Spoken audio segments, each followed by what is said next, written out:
Hi ನಮಸ್ತೆ ಎಲ್ಲರಿಗೂ ಹೇಗಿದ್ದೀರಾ ಎಲ್ಲರೂ ಚೆನ್ನಾಗಿದ್ದೀರಾ ಅಂತ ಭಾವಿಸ್ತಾ ಇವತ್ತಿನ ಈ ಒಂದು ವಿಡಿಯೋನ ಸ್ಟಾರ್ಟ್ ಮಾಡ್ತಾ ಇದ್ದೀನಿ ಸ್ನೇಹಿತರೆ. ಸೊ ಏಪ್ರಿಲ್ 1ನೇ ತಾರೀಕಿನಿಂದ UPI ಪೇಮೆಂಟ್ ಆಗಿರ್ಬೋದು, ಬ್ಯಾಂಕ್ ಪೇಮೆಂಟ್ಸ್ ಆಗಿರ್ಬೋದು, ಕ್ಯಾಶ್ ಟ್ರಾನ್ಸಾಕ್ಷನ್ಗಳ ಬಗ್ಗೆ ಒಂದಷ್ಟು ಬದಲಾವಣೆಗಳನ್ನು ತೊಗೊಂಡ್ಬಂದಿದ್ದಾರೆ. RBI ಮತ್ತು ಇನ್ಕಮ್ ಟ್ಯಾಕ್ಸ್ ಡಿಪಾರ್ಟ್ಮೆಂಟ್ಗಳು ಒಂದಷ್ಟು ಬದಲಾವಣೆಗಳನ್ನು ತೊಗೊಂಡ್ಬಂದಿದ್ದಾರೆ. ಸೊ ಇಲ್ಲಿ ಹೆಂಗಾಗ್ತಾ ಇದೆ ಅಂತ ಹೇಳಿದರೆ, ನಮ್ಮ ದುಡ್ಡನ್ನು ನಾವೇ ವ್ಯವಹಾರ ಮಾಡಬೇಕಂದ್ರೆ ಪ್ರತಿಯೊಂದಕ್ಕೂ ನಾವು ಲೆಕ್ಕ ಕೊಡಬೇಕು, ಆ ರೀತಿ ಆಗೋಗ್ಬಿಟ್ಟಿದೆ. ಕ್ಯಾಶ್ ವ್ಯವಹಾರ ಮಾಡಿದ್ರೇನು ತಪ್ಪು ಅಂತ ಹೇಳ್ತಾರೆ, ಆನ್ಲೈನ್ ಟ್ರಾನ್ಸಾಕ್ಷನ್ ಮಾಡಿದ್ರೇನು ತಪ್ಪು ಅಂತ ಹೇಳ್ತಾರೆ.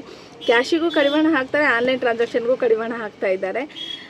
100 ರೂಪಾಯಿ ದುಡಿದ್ರೆ 100 ರೂಪಾಯಿದಲ್ಲಿ 90 ರೂಪಾಯಿ ನಾವೇನಾರು ಐಟಮ್ ತೊಗೊಂಡ್ರೆ 90 ರೂಪಾಯಿದು ಟ್ಯಾಕ್ಸ್ ಕಟ್ಟಬೇಕು ನಾವು. ಯಾಕಂದರೆ 10 ಐಟಮ್ ತೊಗೊಂಡಿರ್ತೀವಿ, 10ಕ್ಕೂ ಟ್ಯಾಕ್ಸ್ ಕಟ್ಟಿರ್ತೀವಿ. ಸೊ ಅದು ಸರ್ಕಾರದ ಕಣ್ಣಿಗೆ ಕಾಣೋದಿಲ್ಲ.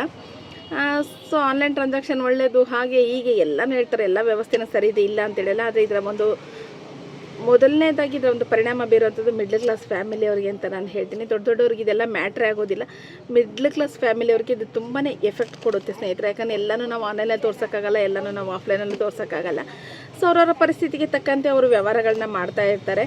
ಇವಾಗೆಲ್ಲ ನೀವು ಆನ್ಲೈನೇ ಮಾಡಿ ಅಂತ ಹೇಳಿದರೆ ತಗೊಳ್ಳೋ ಒಂದಷ್ಟು ದುಡ್ಡಿಗೆ ನಾವು ಎಲ್ಲನೂ ಹೋಗಿ ಟ್ಯಾಕ್ಸ್ ಕಟ್ಟೋಕ್ಕಾಗುತ್ತೆ. ಟ್ಯಾಕ್ಸ್ ಕಟ್ಟೋವಂಥ ಎಬಿಲಿಟಿಲಿ ನಾವು ಇರ್ತೀವ. ನಾವಿವಾಗ ಯಾರೋ ನಮಗೆ 500 ರೂಪಾಯಿ ಹಾಕಿದರೆ ಅದು ಒಂದು ಟ್ರಾನ್ಸಾಕ್ಷನ್, 500 ರೂಪಾಯಿ ನಾವು ಮತ್ತೆ ರಿಟರ್ನ್ ಇನ್ನೊಬ್ರಿಗೆ ಹಾಕಿದ್ರೆ ಅದು ಒಂದು ಟ್ರಾನ್ಸಾಕ್ಷನು. ಸೊ ಇದನ್ನೆಲ್ಲನೂ ಲೆಕ್ಕ ಕೊಡಬೇಕು. ಆಧಾರ್ ಪ್ಯಾನ್ ಹೇಗಾಗಿದೆ ಅಂತ ಹೇಳಿದರೆ, ನಮ್ಮ ಒಂದು ಜಾತಕಗಳನ್ನೇ ನಾವು ಸರ್ಕಾರದ ಕೈಯಲ್ಲಿ ಕೊಟ್ಟಿರೋ ರೀತಿ ಆಗೋಗ್ಬಿಟ್ಟಿದೆ.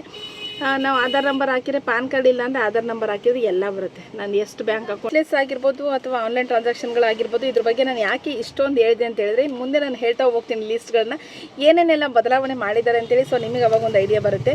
ಮೊದಲನೇದಾಗಿ ಏನಪ್ಪ ಅಂತೇಳಿದರೆ, ನಾವು ಕ್ಯಾಶ್ ಡೆಪಾಸಿಟ್ ಮಾಡ್ತೀವಿ ಬ್ಯಾಂಕಲ್ಲಿ ಅಂತ ಹೇಳಿದರೆ 1 ವರ್ಷಕ್ಕೆ 5 ಲಕ್ಷಕ್ಕಿಂತ ಅಧಿಕ ಕ್ಯಾಶನ್ನು ನಾವು ಡೆಪಾಸಿಟ್ ಮಾಡಲಿಕ್ಕೆ ಬರಲ್ಲ. ಅದಕ್ಕಿಂತ ಅಂದರೆ ನಮ್ಮ ಹತ್ರ ಪಾನ್ ಕಾರ್ಡ್ ಇಲ್ಲ ಅಂದರೆ 5 ಲಕ್ಷ ಡೆಪಾಸಿಟ್ ಮಾಡ್ಬೋದು. ಸೊ ಪಾನ್ ಕಾರ್ಡ್ ಇದ್ದರೆ ನಮ್ಮ ಹತ್ರ 10 ಲಕ್ಷದವರೆಗೂ ನಾವು ಡೆಪಾಸಿಟ್ ಮಾಡ್ಬೋದು. ಅದಕ್ಕಿಂತ ಜಾಸ್ತಿ ನಾವು ಟ್ರಾನ್ಸಾಕ್ಷನ್ನ ಮಾಡಲಿಕ್ಕೆ ಬರೋದಿಲ್ಲ.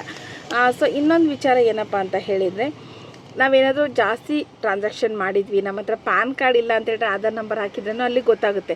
ಪಾನ್ ಕಾರ್ಡೇ ಇಲ್ಲ ಅಂತ ಹೇಳಿಬಿಟ್ಟು ನಾವು ತೋರಿಸ್ಲಿಕ್ಕೂ ಆಗೋದಿಲ್ಲ.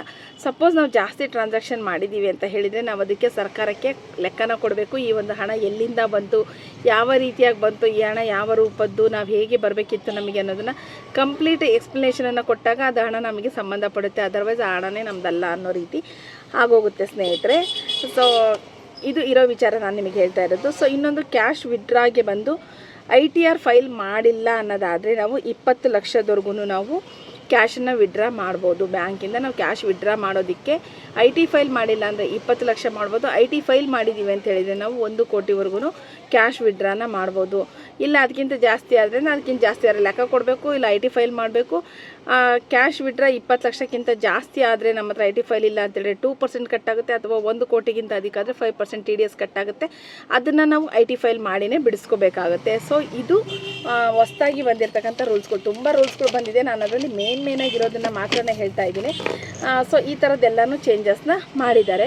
ಸೊ ಇನ್ನೊಂದು ವಿಚಾರ ಏನಂತ ಹೇಳಿದರೆ, ಒಂದೇ ದಿನದಲ್ಲಿ ನಾವು 2 ಲಕ್ಷಕ್ಕಿಂತ ಯಾರು ಬಿಸ್ನೆಸ್ ಮ್ಯಾನ್ಗಳು ವ್ಯವಹಾರ ಮಾಡ್ತಾರಲ್ವ, ಸೊ ಅಂಥವ್ರಿಗೂ ಕಡಿವಾಣ ಹಾಕಬೇಕಂತ ನೋಡಿದ್ದಾರೆ. ಅವ್ರು ಏನಾದರೂ ಬಿಸ್ನೆಸ್ ಮಾಡೋವಂಥವ್ರು ಒಂದೇ ದಿನದಲ್ಲಿ 2 ಲಕ್ಷಕ್ಕಿಂತ ಅಧಿಕ ಹಣ ಅಂದರೆ ಕ್ಯಾಶ್ ರೂಪದಲ್ಲಿ ಪಡೆದಿದ್ದಾರೆ ಅಂತೇಳಿದರೆ ಅವರಿಗೆ 100% ದಂಡ, ಅಂದರೆ 2 ಲಕ್ಷಕ್ಕೆ 2 ಲಕ್ಷನೂ ದಂಡ ಹಾಕ್ಬೋದು, ಅಥವಾ 2 ಲಕ್ಷಕ್ಕೆ 2.5 ಲಕ್ಷನೂ ಹಾಕ್ಬೋದು. ಸೊ ಈ ರೀತಿಯಾಗಿ ದಂಡ ಹಾಕ್ತೀವಿ, 100% ದಂಡ ಅನ್ನೋ ಒಂದು ಮಾಹಿತಿಯನ್ನು ಸಹ ಹೇಳಿದ್ದಾರೆ. ಹಾಗೆ ಇನ್ನು ಪ್ರಾಪರ್ಟಿ ವಿಚಾರದಲ್ಲಿ ಏನಪ್ಪ ಅಂತ ನೋಡೋದಾದರೆ, ಅಲ್ಲಿ 20,000ಕ್ಕಿಂತ ಅಧಿಕ ಹಣ ಟ್ರಾನ್ಸಾಕ್ಷನ್ ಮಾಡೋಂಗಿಲ್ಲ. ಪ್ರಾಪರ್ಟಿ ತೊಗೊಂಡವ್ರು ಏನು ಮಾಡ್ತಾರೆ, ಟೋಕನ್ ಅಡ್ವಾನ್ಸ್ ಅದು ಇದು ಅಂತ ಕೊಡ್ತಾರಲ್ವ. ಸೊ 20,000 ಒಳಗಡೆನೇ ಇರಬೇಕು. ಅದಕ್ಕಿಂತ ಮೀರ್ತು ಅಂತೇಳಿದರೆ ತೊಗೊಂಡವ್ರಿಗೂ ದಂಡ, ಕೊಡೋರ್ಗೂ ದಂಡ, ಇಬ್ಬರಿಗೂ ಇದೆ. ಪ್ರಾಪರ್ಟಿ ಕ್ಯಾನ್ಸಲೇಷನ್ ಮಾಡ್ಕೊಂಡ್ರು ಅಷ್ಟೇ, ಪ್ರಾಪರ್ಟಿ ತೊಗೊಂಡ್ರು ಅಷ್ಟೇ. ಕ್ಯಾಶ್ ರೂಪದಲ್ಲಿ 20,000 ಮಾತ್ರ ಅಂತಲೇ ಹೇಳಿದ್ದಾರೆ. ಅದ್ರ ಮೇಲಾಯಿತು ಅಂತೇಳಿದರೆ ಇಬ್ಬರಿಗೂ ಟ್ಯಾಕ್ಸ್ ಬರುತ್ತೆ. ಅದೇ ರೀತಿಯಾಗಿ ಬಾಡಿಗೆ ಲೀಸಿಗೆ ಹಾಕ್ಸ್ಕೊಳೋ ಅಂಥವ್ರು ಅವ್ರದ್ದಾದ್ರೂ ಅಷ್ಟೇ, ಅವರು 20,000ಕ್ಕಿಂತ ಜಾಸ್ತಿ ಕ್ಯಾಶ್ ಟ್ರಾನ್ಸಾಕ್ಷನ್ ಮಾಡೋವಾಗಿಲ್ಲ. 20,000ಕ್ಕಿಂತ ಜಾಸ್ತಿ ಕ್ಯಾಶ್ ಟ್ರಾನ್ಸಾಕ್ಷನ್ ಮಾಡಿದ್ದಾರೆ ಅಂತೇಳಿದ್ರೆ ಅವ್ರಿಗೆ 100% ದಂಡ. ಎಷ್ಟು ಹಣನ ಟ್ರಾನ್ಸಾಕ್ಷನ್ ಮಾಡಿರ್ತಾರಲ್ಲ ಅದು ಅಷ್ಟೇ ಹಣ ಅವರಿಗೆ ದಂಡದ ರೂಪದಲ್ಲೇ ಹಾಕ್ತಾರೆ. ಇದು ಪ್ರತಿಯೊಂದು ವಿಚಾರನೇ ಏನಂತೇಳಿದ್ರೆ ಎಲ್ಲನೂ ಇನ್ಕಮ್ ಟ್ಯಾಕ್ಸಿಗೆ ಗೊತ್ತಾಗುತ್ತೆ. ಸೊ ನಮ್ಮ ವ್ಯವಹಾರಗಳು, ನಮ್ಮ ಒಂದು ಬ್ಯಾಂಕ್ ಟ್ರಾನ್ಸಾಕ್ಷನ್ನು ತುಂಬ ಜನ ಆನ್ಲೈನ್ ಅಂದರೆ ₹1 ರೂಪಾಯಿನ ಸ್ಕ್ಯಾನ್ ಮಾಡ್ತಾರೆ. ₹1 ಸ್ಕ್ಯಾನ್ ಮಾಡೋದೂ ಒಂದು ಟ್ರಾನ್ಸಾಕ್ಷನ್, ₹1 ನಾವು ವಿಡ್ರಾ ಮಾಡೋದೂ ಒಂದು ಟ್ರಾನ್ಸಾಕ್ಷನ್ ಆಗುತ್ತೆ ಅನ್ನೋದು ತಲೆಯಲ್ಲೇ ಇರೋದಿಲ್ಲ. ಸೊ ಹಾಗಾಗಿ ಆದಷ್ಟು ಎಲ್ಲೆಲ್ಲಿ ನಾವು ಏನೇನು ಮಾಡಲಿಕ್ಕಾಗುತ್ತೋ ಅದನ್ನು ಸರಿ ಮಾಡಿಕೊಡ್ರಿ. ₹1 ₹2 ಸ್ಕ್ಯಾನ್ ಮಾಡ್ತೀರಾ ಅಂದರೆ ನಿಮಗೇನೆ ಎಷ್ಟು ಟ್ರಾನ್ಸಾಕ್ಷನ್ ಆಗುತ್ತೆ, ಎಷ್ಟು ಟ್ರಾನ್ಸಾಕ್ಷನ್ ಆಗೋದಿಲ್ಲ ಅನ್ನೋದನ್ನು ಸ್ವಲ್ಪ ಗಮನದಲ್ಲಿ ಇಟ್ಕೊಳ್ಳಿ ಅಂತ ಹೇಳ್ತೀನಿ.